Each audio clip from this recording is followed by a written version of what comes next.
sumber masalah yang menyebabkan ketidaktenangan hati itu kan karena penyakit-penyakit hati itu, Gus, seperti ujub, ria, iri, takabur, sombong, dendam lagi. Nah itu gimana sih, Gus, caranya untuk tahapan awal lah untuk mengikis itu semua supaya membersihkan kotoran hati.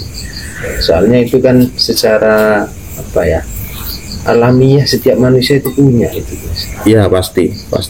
Nah itu ada enggak cara-cara yang paling efektif lah menurut Gus itu supaya itu secara bertahap bisa dihilangkan gitu, karena nantinya harapannya kalau sudah hilang kan secara logika pasti akan tercapai ketenangannya. Ya itu tadi, Mas. Kalau kita hanya ada di tahapan syariat dan toreko, belum bisa kayaknya. Apa yang sudah saya alami dulu, saya berusaha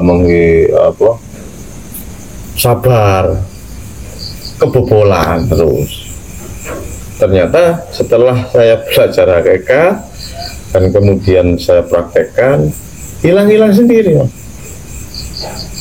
Hilang sendiri dikarenakan apa? Pemahaman itu tadi, pemahaman yang sudah tidak ada selain Allah. Ini di situ.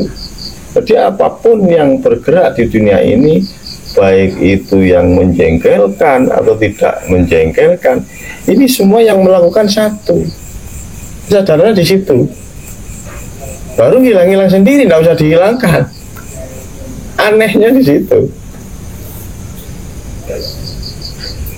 Belajar sabar, pagi-pagi sudah ada yang jengkelin, nggak bisa, sulit untuk.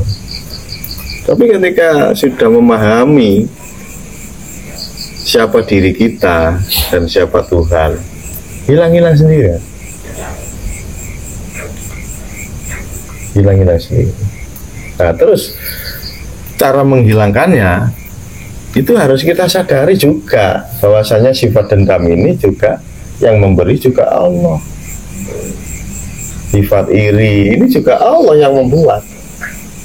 Karena apa? Manusia ini tidak bisa hidup, dan sesuatu yang tidak hidup tidak mungkin memunculkan sesuatu, kan gitu. Seperti ujub, ria, sombong, tidak mungkin keluar dari sesuatu yang mati. Dan sombong, takabur, ujub, ini semua datangnya dari Allah. Harus kita sadari, harus disadari. Kenapa sih Allah memberikan seperti ini dalam hati saya? Nah, cari. Setelah paham, baru selesai. Oh, ternyata saya disuruh kembali sama Allah. Ya, situ. Jadi sebetulnya tidak ada yang buruk hadir Allah itu. Cuma kalau dilihat secara dohir, secara casing katakan, itu memang kayak jelek kan, sombong itu kan. Orang sombong jelek, orang riak jelek, orang ujub ya jelek. Tapi cara menghilangkannya susah kalau tidak paham itu. Kembali lagi ya di kesadaran itu tadi, sadar kalau dirinya ini bukan siapa-siapa, nggak bisa hidup. Bahkan organ tubuh kita ini pun buatan Tuhan. Nah, kita ini siapa? Bukan siapa-siapa, nggak bisa apa-apa. Ini semua adalah manifestasi Tuhan. Ya kehidupan inilah ya Tuhan itu sendiri. Makanya ketika ini ngobrol seperti ini kan aktivitas Tuhan, bukan aktivitas manusia. Atribut jasad yang membuat Tuhan, roh atau hidup juga hidupnya Tuhan. Mana yang unsurnya manusia? Nah, kesadaran inilah yang dibutuhkan oleh seorang mukmin, seorang yang berjalan menuju Tuhan. Kalau tidak punya bekal kesadaran ini, tidak bisa, Mas. Tidak connect. Akal sama rasanya tidak connect. Tidak kan bisa memahami. Kalau enggak memegang, man arafa nafsahu faqad arafa rabbahu. Mengetahui, menyadari dirinya itu siapa dulu, baru dia tahu dengan Tuhannya. Nah, ketika dia sudah tahu dengan Tuhannya, praktek setiap detik, setiap saatnya ini terbukti apa enggak? Maksudnya bisa terwujud apa enggak? Sebetulnya pemahaman itu juga sudah bagian dari makrifat. Cuma makrifat yang hanya sebatas ilmu, belum praktek, belum menjalani prosesnya ya. Memang harus makrifat ilmu dulu, baru nanti ketika orang itu sudah memahami makrifat ilmu hakikat, pasti dia melakukan, mempraktekkan ya sesuai dengan kapasitasnya itu sudah. Tidak harus memaksakan diri, sedikit demi sedikit, sedikit demi sedikit. Nah, di saat dia umurnya tidak cukup untuk proses naik ke makrifat, dia masih merangkak menuju makrifat, saya kira ya dia sudah berjalan di rel.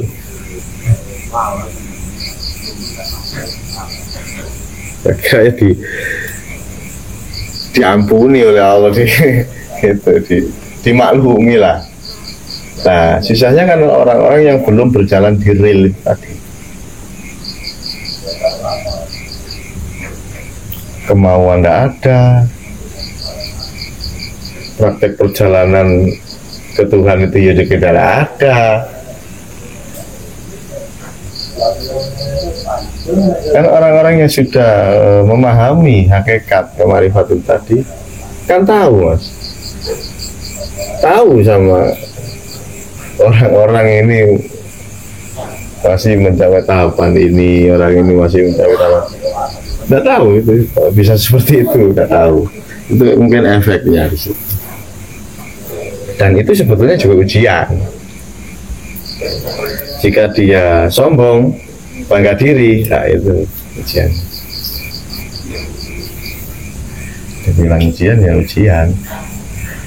Terus pokoknya dibilang rumit ya rumit, tapi dibilang gampang ya gampang.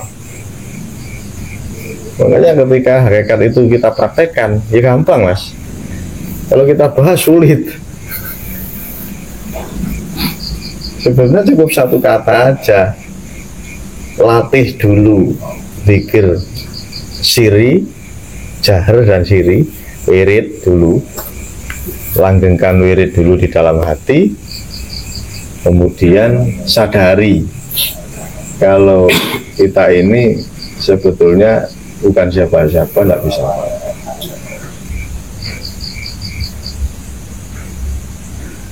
Ya kalau mau menceritakan dari awal ya kayaknya sulit, Mas. Ya itu tadi, dari tafakur itu tadi saja dulu. Minimal kan dia terangsang untuk senang mengingat Allah. Saya kira itu sudah jalan yang terbaik. Kalau saya lihat, kita lihat umat akhir zaman ini kan, keadaan di lapangan lah, jarang sekali orang yang sadar itu tadi, sadar akan dirinya.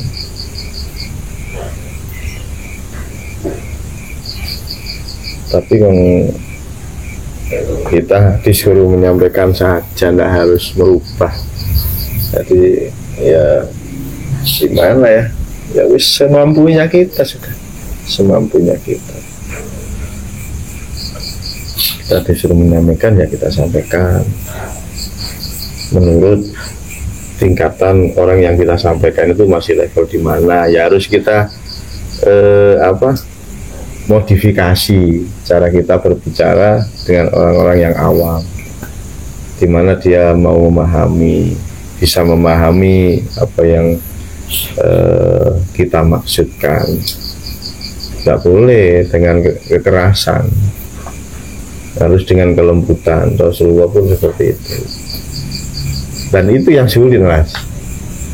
Bagaimana ya caranya kita memberikan nasihat kepada orang yang kadang itu kayaknya belum kita sampaikan aja kayak harimau caranya.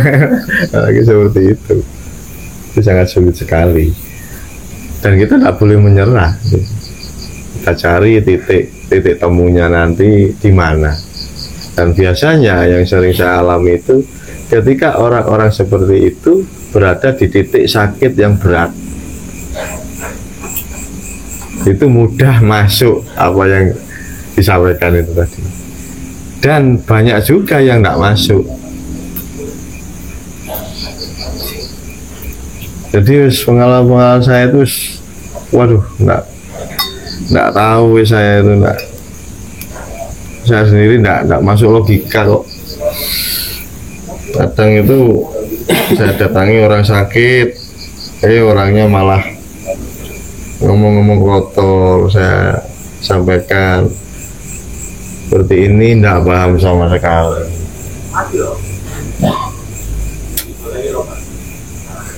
Ya, kita kembalikan lagi, wes. Iya, wes. Ini semua sudah skenario gitu aja.